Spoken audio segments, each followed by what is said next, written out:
Good morning, everybody. Good morning, good morning, good morning. This is Bebe Davis, publisher and founder of 1021 Magazine, where the motto is limitless and timeless. Welcome, welcome, welcome, everybody, to my POV right here at 1021 Magazine. I am live, everybody, but I'm on the West Coast. So it is Friday, March 8th, 2024, and this is me 3 hours behind those on the East Coast. But good morning. Good morning. So come on in, settle in. I'm having West Coast breakfast with some chill out vibes. And I thank you so much for locking in. Welcome, welcome, welcome, and good morning. We're going to talk about today, this morning, the State of the Union address with President Joe Biden, the Congress, senators, Speaker of the House, Speaker of the House, and Madam VP. Lots to unpack here. So, good morning, good morning. Get your coffee. I have my coffee on deck. It's not Starbucks, surprisingly. It's my Cafe Bustelo. I have sunny side up eggs. Beautiful waffle.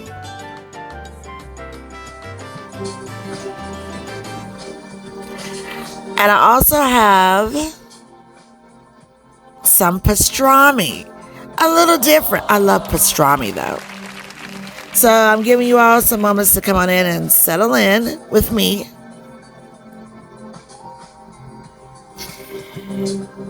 We have some new followers on Threads, which is a part of Instagram. So welcome everybody. We will be doing more contributions to our Threads channel.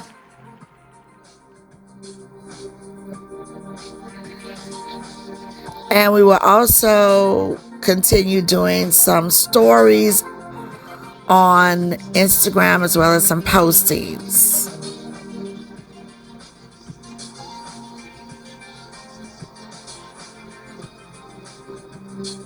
So welcome, welcome, welcome. We also last night did some commentary on X, formerly known as Twitter.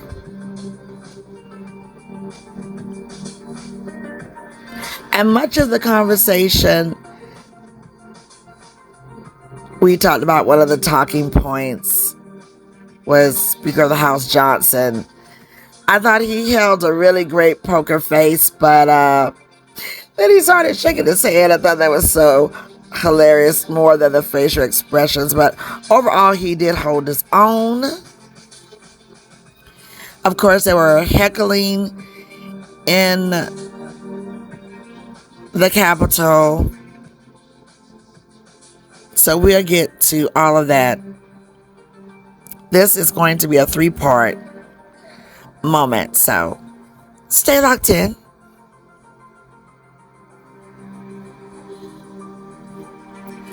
I think we're ready to get started. So I have my pastrami, my waffles, my sunny side up, beautiful fresh squeezed orange juice, water on deck,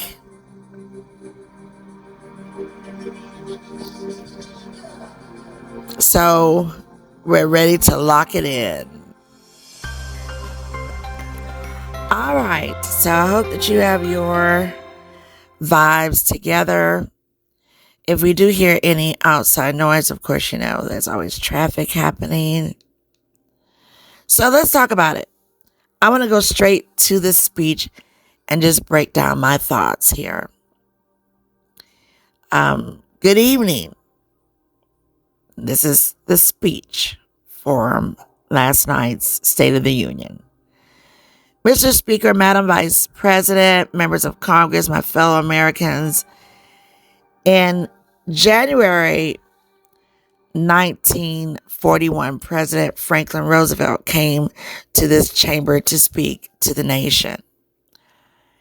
He said, "I address you at a moment unprecedented in the history of the Union." Then he references during that time of January 1941, when Franklin Roosevelt was president, President Joe Biden stated, Hitler was on the march. War was raging in Europe. President Roosevelt's purpose was to wake up the Congress and alert the American people that this was no ordinary moment. Freedom and democracy were under assault in the world. Tonight I come to the same chamber to address the nation. Now it is we who face an unprecedented moment in the history of the Union. And yes, my purpose tonight is to both wake up this Congress and alert the American people that this is no ordinary moment either. Not since President Lincoln and the Civil War have freedom and democracy been under assault here at home as they are today. Now I want to stop right there. Do I feel that was a pretty good comparison with President Roosevelt, then throwing in President Lincoln? Then we had to throw in there with when Hitler ruled. I think the moment was missed with throwing in that Hitler moment, even though it can spark up feelings for those who were not aligned with anything that moment had to offer, especially with the Jews and Holocaust. But I felt that part was a little disjointed because a lot of people know what was going on in the time of President Roosevelt that could have not made a difference right there either way. But a talking point, you want to talk as less as you can about the Hitler era because of so many people who survived and lost at the same time. I felt that part just kind of missed the mark. I thought Lincoln would have been a really great go-to as well. I just finished watching the film Lincoln with Daniel Day-Lewis. And of course you had Tommy Lee Jones. You had so many people, Sally Field. You had just a lot of actors into that Oscar-winning film. We are upon Oscar Sunday. This is Oscar weekend in California. But so far, so good. But those are just the things that I feel, and this is the POV. All right. So we'll keep going. What makes our moment rare is that freedom and democracy are under attack both at home and overseas at the very same time.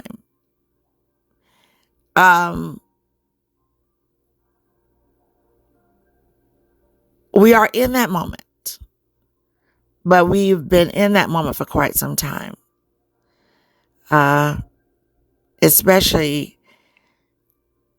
heightened since 9/11. So this is not a rare moment.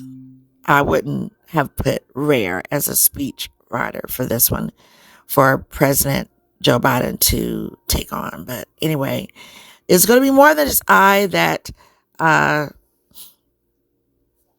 takes their POV for this. All right, so let's just keep going. Overseas, Putin of Russia is on the march, invading Ukraine and sowing chaos throughout Europe and beyond. If anybody in this room thinks Putin will stop at Ukraine, I assure you he will not. Okay, so there you have the fear tactic there, which is a real reality. He said no untruths. So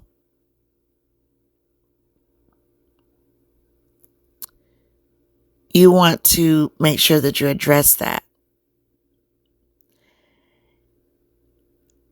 And he goes on to continue saying, but Ukraine can stop Putin. If we stand with Ukraine and provide the weapons it needs to defend itself, that is all Ukraine is asking. They are not asking for American soldiers. I definitely would not have said it this way, because American presence when a country is in need is going to happen. And though he's trying to address much of those who are not with helping Ukraine in the ways that it has been, and that there could be more streamlined issues. Some people feel like there could be no help to them. We need to help our own. I don't agree with the last one, but I do agree with that not only do we help others, but you make sure you help at home as well. But to say that statement that they're only asking for weapons, that's somewhat troubling as well too, because you want to make sure that they are equipped, but you want to make sure that your own nation is equipped as well, and that you do have a presence over there for the just in case. Okay, President Biden goes on to say, in fact, there are no American soldiers at war in Ukraine, and I am determined to keep it that way. But now assistance for Ukraine is being blocked by those who want us to walk away from our leadership in the world.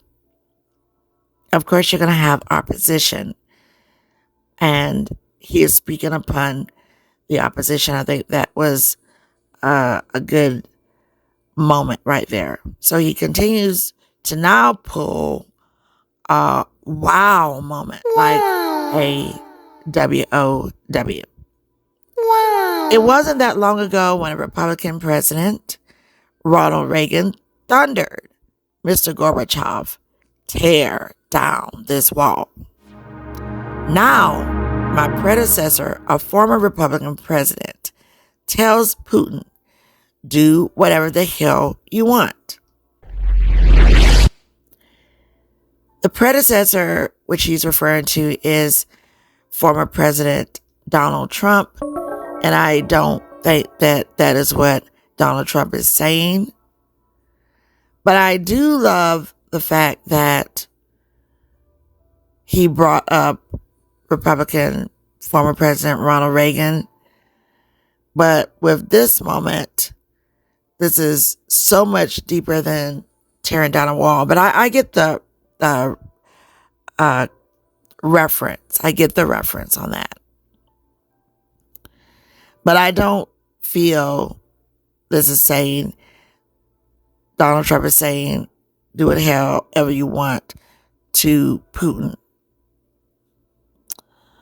But we're listening to not only a State of the Union address, but we're also in the election year 2024. We're listening to a election speech as well. Tell me what your upcoming opponent for the race for presidency will do in your POV. That's a POV moment. President Biden goes on to say, a former American president actually said that bowing down to a Russian leader, it's outrageous, it's dangerous, it's unacceptable.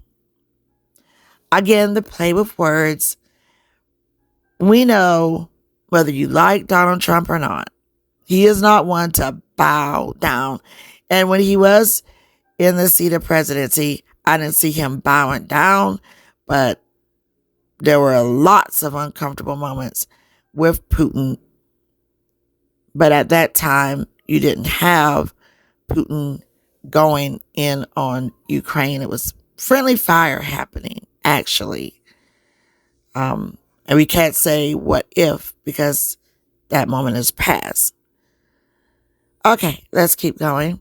America is a founding member of NATO, the military alliance of democratic nations, after World War II to prevent war and keep the peace. Today, we've made NATO stronger than ever. We welcome Finland to the alliance last year, and just this morning, Sweden officially joined NATO, and their prime minister is here tonight. Prime Minister, welcome to NATO, the strongest military alliance the world has ever known. I say this to Congress: we must stand up to Putin. Send me the bipartisan national security bill. History is watching. If the United States walks away now, it will put Ukraine at risk. Europe is at risk, the free world at risk, emboldening others who wish to do us harm. So not only, again, do you have the State of the Union reference, but you also have an election speech there, why to vote him back in. And of course, this is good news to see Finland come into the alliance as well as Sweden come into the alliance. It's good that there was official presence there for last night's State of the Union address. The talks against Putin at this time is a very real conversation to have. And he's asking for that bipartisan national security bill to come to fruition. And yes, history is watching. History is happening, I would have said. And the world is watching. Just a moment there, I feel like, which was a little hiccup for the speechwriter, but you also know exactly what President Biden is trying to convey. Okay, so we will continue on here in the first part of me breaking down my POV for the State of the Union address. Okay, President Joe Biden goes on to say, if the United States walks away now, it will put Ukraine at risk. Europe is at risk. The free world is at risk, emboldening others who wish to do us harm. My message to President Putin is simple. We will not walk away. We will not bow down. I will not bow down. I thought that was a very great moment to put yourself on stances of exactly where you stand, where the moment faces you. History is watching, just like history watched 3 years ago on January the 6th. Now, he's still continuing with the theme of history is watching. You can say that from a perspective of the future, what will happen in history, because every moment once it's gone, every second once it's gone, is in the ethos of, and the throes, I should say, of history. But still, we get what we're saying. But the world is watching as this history is being made. That's what I would have said for 3 years. So, all right, he goes in, and this is more of the election speech here to let the voters and those who are still undecided on what has happened and what we don't want to see happen again. President Biden goes on to say history is watching, just like history watched 3 years ago on January the 6th. Insurrectionists stormed this very Capitol and placed a dagger at the throat of American democracy. Now, you know, over on my platform, Bebe Love Sports, that is my tagline, the daggers have been served for sports. And so I've been seeing that word a lot. So can we get a shout out? Just a nice live in the moment. Okay, so we continue on here.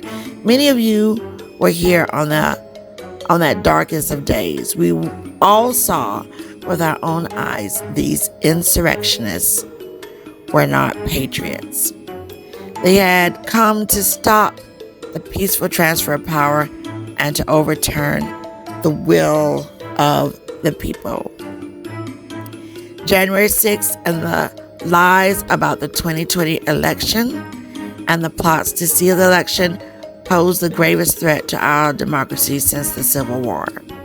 But they failed. America stood strong and democracy prevailed. But we must be honest. The threat remains and democracy must be defended.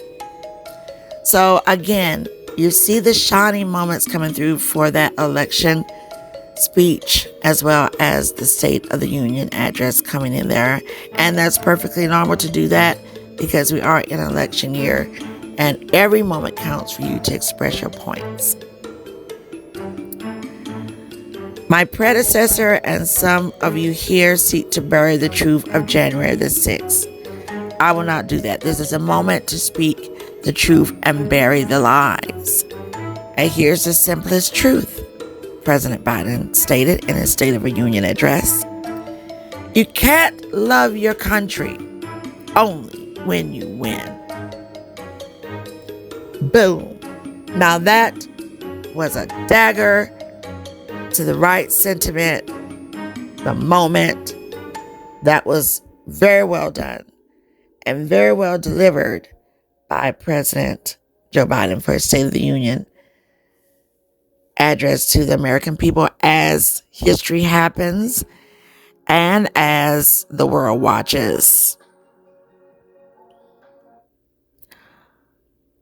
Okay, everybody.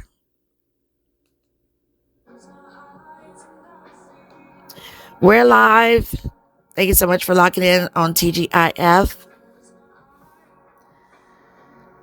We will return for more POVs for part 2, so stay locked in. I'm Bebe Davis here at 1021 Magazine, where the motto is limitless and timeless. More to come.